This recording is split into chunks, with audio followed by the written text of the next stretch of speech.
আসসালামু আলাইকুম বন্ধুরা, আপনারা কেমন আছেন? আশা করি ভালো আছেন। আজকে আবারও আপনাদের মাঝে নিয়ে আসলাম ছাদের বিমের রিংগুলি আমরা তৈরি করছি। কিভাবে রিং তৈরি করবেন সেই নিয়ে কিছু কথা বলবো। এই যে দেখতে পাচ্ছেন আমরা রিংগুলি তৈরি করছি। অনেকে রিংয়ের জয়েন্টগুলি এল করে রেখে দেয়। এল করে রেখে দেওয়া যাবে না, কারণ ওটাকে ইউ করে রাখতে হবে, 99 ডিগ্রি অ্যাঙ্গেল করে নিতে হবে।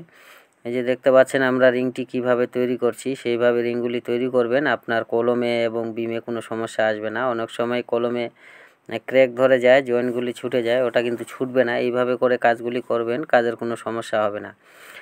এটি আমরা মূলত ছাদের ওয়াল বিমের রিং তৈরি করছি। এই যে আমাদের 16 রড সোজা করে সব নিয়ে নিয়েছি। আমরা ছাদের উপরে বিম বাঁধানোর কাজটি শুরু করে দিয়েছি। এই যে দেখতে পাচ্ছেন বিল্ডিংটি, এই বিল্ডিংটি মূলত 2 বছর আগে এক মিস্ত্রি কাজ করেছিল। তিনি গাঁথনির কাজগুলি করে গেছেন, ছাদের কাজটি করেননি। এই ছাদের কাজটি পুনরায় আমি করে দিচ্ছি। এইভাবে করে ছাদের কাজগুলি করবেন, ছাদের কাজের কোনো সমস্যা আসবে না। আপনাদেরকে দেখাই, এই বিল্ডিংটি মূলত 1350 স্কোয়ার ফিট। এটি হলো সামনের পোর্শন, একদম গ্রাম্য সিম্পল বাড়ি।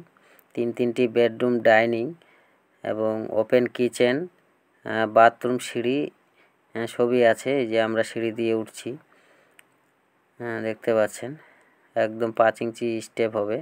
আমাদের এর আগে ছাদের ভিডিও আপনাদেরকে দেখিয়েছি, সেন্টারিং আমরা কিভাবে করছিলাম। আজকে ছাদের বিম বাঁধানোর রোডে ভিডিও নিয়ে আসলাম।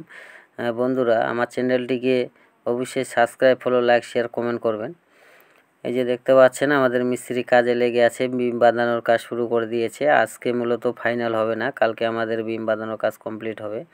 পরবর্তী আরও নতুন ভিডিও নিয়ে আসব। আমরা ছাদের রড কিভাবে বিছাবো সেই নিয়েও কিছু কথা বলবো। বন্ধুরা, কলমগুলি বাঁধানোর নিয়মটা আপনাদেরকে বলে দিই। 5 ইঞ্চি বা মূলত 5 থেকে 6 ইঞ্চি, এর বেশি গ্যাপটিং রিং দেওয়া যাবে না। এইভাবে করে রিংগুলি দিয়ে আপনি কাজ করবেন, কাজের কোনো সমস্যা আসবে না। এই যে দেখতে পাচ্ছেন আমরা দুইটি রিং বেঁধেছি। আর কলমটি কিভাবে কলমের মাঝ দিয়ে নিয়ে যাবেন, আমরা অনেকে দেখি যে একটি রড কলমের বাইরের দিকে, একটি রড ভিতর দিকে, এইভাবে দেওয়া যাবে না। চারটি বিমের রড কলমের ভিতর দিয়ে নিয়ে যেতে হবে। আর অবশ্যই সাইডের পোর্শনটি থেকে এল করে নিতে হবে।